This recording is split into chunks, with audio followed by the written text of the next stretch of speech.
നിങ്ങൾ വല്ല അറിയുന്നുണ്ട്? ജനം ടി വി ഒരു ചെറിയൊരു സംഭവം പുറത്തു വിട്ടിട്ടുണ്ട്. ഇന്ത്യൻ സ്വാതന്ത്ര്യ സമര സേനാനികളുടെ പട്ടിക. ആ പട്ടികയില് നെഹ്റു ഇല്ല. പിന്നെ ഗാന്ധിജിയെ വേണമെന്നുണ്ടെങ്കിൽ ബൈനോക്കുലറോ അല്ലെങ്കിൽ വേറെ എന്തെങ്കിലും സാധനം ഇട്ടിട്ട് നോക്കിയാൽ കണ്ടെത്താൻ കഴിയുന്നുള്ളതാണ്. എന്തായാലും അൻസാരി ഉസ്താദ് അതിനുള്ള ഒരു മറുപടി കൊടുക്കുന്നുണ്ട്, അതൊന്ന് കാണാം. ഹലോ ഗൈസ്, 2026 സ്വാതന്ത്ര്യ സമര സേനാനികളുടെ പുതുക്കിയ പട്ടിക ജനം ടി വി പുറത്തുവിട്ടിട്ടുണ്ട്. നിങ്ങൾ നോക്കിയാൽ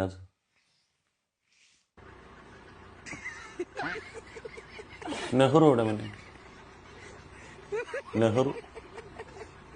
നെഹ്റുവിനെ കണ്ട? ആ, നെഹ്റു അന്ന് അമ്മാവൻ്റെ മോടെ കല്യാണത്തിന് പോയതുകൊണ്ട് ഒരു രാജ്യത്തിൻ്റെ സ്വാതന്ത്ര്യ സമരമല്ലേ, ഉത്തരവാദിത്തം കാണിക്കണ്ടേ? നിരുത്തരവാദിത്തപരമായിട്ട് പെരുമാറിയതുകൊണ്ട് നെഹ്റു ഔട്ട്. ഓക്കെ, ശരി. അബുൽ കലാം ആസാദ്,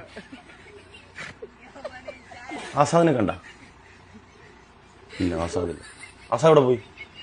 അന്ന് വെള്ളിയാഴ്ച ജുമാ ഉള്ളതുകൊണ്ട് ആസാദ് അന്ന് സ്വാതന്ത്ര്യ സമരത്തിൽ പങ്കെടുത്തില്ല. അതുകൊണ്ട് അബുൽ കലാം ആസാദ് ഔട്ട്. പോട്ടെ. ഇവർ രണ്ടുപേരും വേണ്ട, നെഹ്റു വേണ്ട, ആസാദും വേണ്ട. ഗാന്ധിജി തോണ ഗാന്ധിജി ഉണ്ട്. സൈഡിൽ കിടക്കുകയാണല്ലോ പടച്ചോനെ, വേണ്ടാത്ത ട്രൗസർ പോലെ പെരപ്പുറത്ത് വാരി ഇട്ടിരിക്കുകയാണല്ലോ ഗാന്ധിജി. എന്തായാലും ഗാന്ധിജി ഉണ്ട്. എടാ, ഈ ഫ്രണ്ട് ഇരിക്കുന്ന ആരാടാ? ഈ പള്ളിദോസ്ഥാനെ തൊപ്പിയൊക്കെ ഇട്ടുണ്ട് ഫ്രണ്ട് ഇരിക്കുന്നത് ഇതാരാ?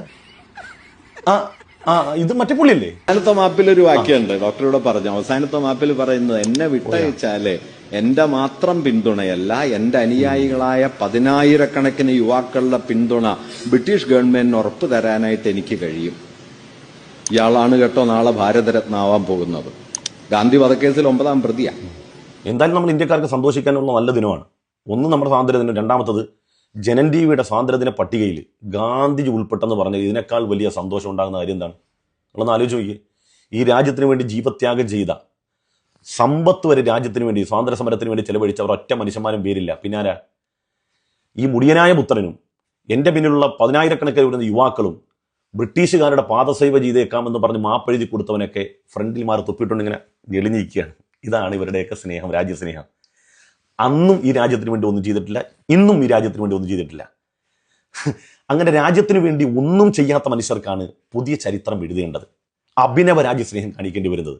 ഏതായിരുന്നാലും പ്രിയപ്പെട്ട ഇന്ത്യക്കാരെ, ജനാധിപത്യ മതേതരത്വ മൂല്യം ഉൾക്കൊള്ളുന്ന എല്ലാ ഇന്ത്യക്കാർക്കും ഒരടിപൊളി സ്വാതന്ത്ര്യദിനാശംസകൾ.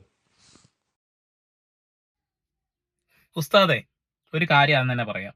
അന്ന് നമ്മളെ ചവിട്ടിക്കൂട്ടാൻ അവർക്ക് ഷൂകൾ ആവശ്യമായിരുന്നു, നല്ല വെട്ടിത്തിളങ്ങുന്ന ഷൂ. അത് നക്കിക്കൊടുക്കാൻ കുറെ എണ്ണത്തിനെ അവിടെ കൊണ്ട് ഇരുത്തിയിട്ടുണ്ടായിരുന്നു.